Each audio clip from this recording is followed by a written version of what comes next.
Prosseguindo no estudo de História da Igreja, estamos na lição 4. Vamos agora falar sobre mais uma guerra santa, né? Página 92 do nosso livro. Vamos falar sobre a Sétima Guerra Santa. Bom, ela ocorre quando? Ela ocorre em 1248 da era cristã. 1248. Então vocês vejam, a Igreja Católica ela está em guerra na Europa contra alguns grupos católicos maniqueístas que faziam guerra, pegavam espada e lutavam e matavam católico, o católico matava ele. Também está numa guerra santa na Europa contra os anabatistas, mas que esses só fogem. E agora vamos começar uma sétima guerra santa, né, contra os muçulmanos por Jerusalém. Okay? Então, ano 1248 da era cristã. Bom, eu coloquei aí uma citação de um historiador que ele vai dar destaque a quem foi o organizador dessa cruzada. Essa cruzada, ela não foi assim organizada pelo Papa, não foi chamada pelo Papa. Foram os papas que convocaram todas as outras cruzadas, mas essa será um rei. E é interessante, nós veremos, é um rei que ele é super bem visto na história. Diz que era um rei muito justo, ele fazia questão de ouvir os seus súditos, né? Um rei que fez com que a França se desenvolvesse, ou seja, era uma pessoa boa. Ele só tinha um problema.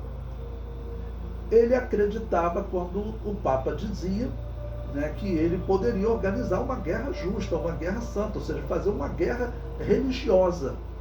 Então ele se envolveu em diversas guerras e ele vai perseguir, inclusive, os anabatistas.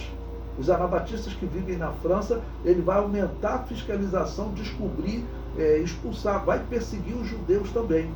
Ou seja, o homem é bom por um lado, é justo, mas ele é extremamente mau por causa da doutrina católica transmitida para ele. Bom, vejamos o que o historiador diz.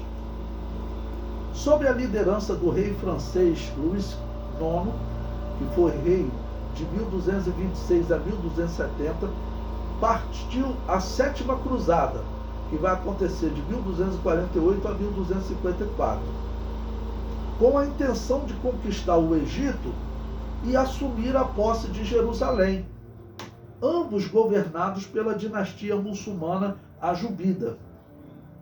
Apesar do sucesso inicial ao conquistarem Damieta, no Nilo, ou seja, eles foram primeiro para o Egito, porque o Egito era o grande centro do governo daquela região, do mundo árabe. Então eles falaram, vou vencer o governo central e depois eu ataco Jerusalém.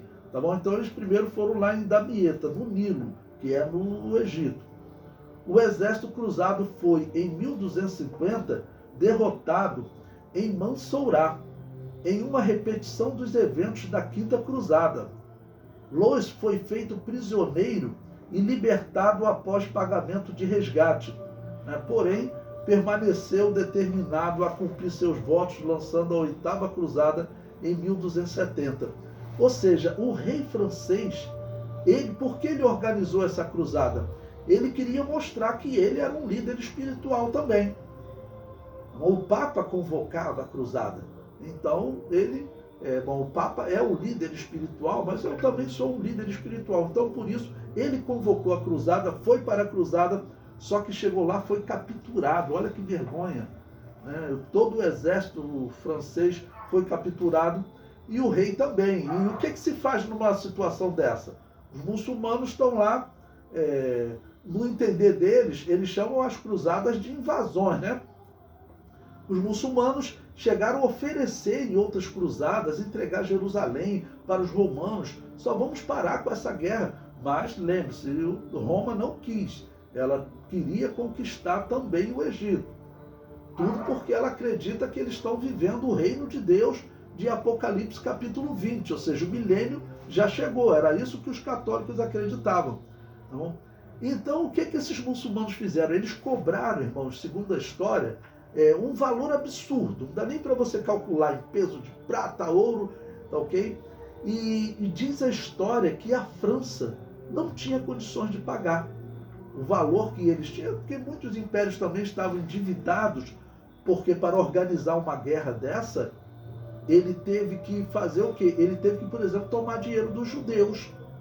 A história diz isso. Aqui nós estamos contando a história da igreja, mas vamos fazer um paralelo com a história judaica. O que esse imperador fez, esse rei francês fez? Ele precisava de grana para a guerra. Você tem que contratar guerreiros, você tem que contratar pessoas que vão trabalhando, auxiliando, cuidando dos feridos. A guerra ela é muito cara. Então o que ele fez? Ele fez o seguinte, ele pegou todos os católicos na França que tinham dívidas com os judeus. Então ele pegou o nome de todos aqueles judeus, expulsou todos os judeus da França e falou o seguinte: olha, a dívida que vocês tinha com os judeus, agora passou para mim, vocês vão ter que me pagar. Mas eu, como sou um rei misericordioso, eu vou fazer o seguinte, eu vou dar um desconto para vocês, tá bom?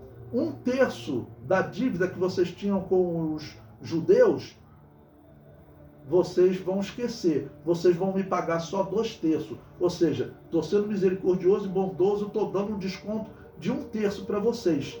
Foi isso que ele fez. Aí o que ocorre? Todo mundo então começou a dar dinheiro a ele, ele recolhendo dinheiro. Bom, com esse dinheiro, ele juntou a quê? Aos bens dos judeus. Os judeus que foram expulsos, eles perderam todos os seus bens. Também foi usado para alimentar essa guerra, né? Esses guerreiros. E chegou lá e fez uma grande vergonha. E aí vai começar um grande problema histórico. Vocês já ouviram falar nos Cavaleiros Templários. Esse rei, ele não tinha como pagar essa dívida, ok? O país dele estava endividado, ele já tinha tomado o dinheiro dos judeus, e de onde ele ia tomar mais dinheiro? Ele não tinha como pagar a dívida. Mas diz a história que a Igreja Católica Romana, ela tinha autorizado os chamados Cavaleiros Templários a emprestar dinheiro a juros. Eles começaram a funcionar como um banco e começaram a ganhar muito dinheiro, muito dinheiro. Então, o que eles fizeram? Eles falaram: rei, olha, você não tem como pagar, a França não tem como pagar, mas nós temos como pagar. E aí o rei e o Papa, diz a história, que arregalaram o olho, né? O Papa, os templários têm todo esse dinheiro. Aí os templários, diz a história, que eles ainda caíram na besteira de falar: isso aí é só um trocadinho para nós. O que a Igreja Católica e o rei francês vão fazer? Eles vão acabar decretando que esses templários são satanistas para tomar toda a riqueza deles. Vai queimar um monte de soldados templários, até o líder deles, o grão-mestre dele. Vai ser uma perseguição tremenda na Europa, com a finalidade de tomar o dinheiro deles. Olha que situação, né? Que coisa horrível. Então, esse rei Luís IX, ele é assim, um dos mais elogiados na história, por um lado, ok, social, mas quando envolveu o lado religioso, ele é um dos piores. Por quê? Porque ele acreditou na doutrina católica de que essas eram guerras santas, guerras espirituais, e que Deus estava ordenando, Jesus estava ordenando. A palavra do Papa Urbano II, que criou a primeira cruzada, ele disse: Jesus está ordenando. Aí o povo todo acreditava, né? Esse aqui é o reino de Deus, né? E Jesus ordenou, nós temos que ir lá conquistar Jerusalém. Em nenhum lugar a Bíblia diz que a igreja tinha que conquistar Jerusalém, tá bom? Então, esse período das cruzadas e essa sétima agora é mais uma loucura teológica, né?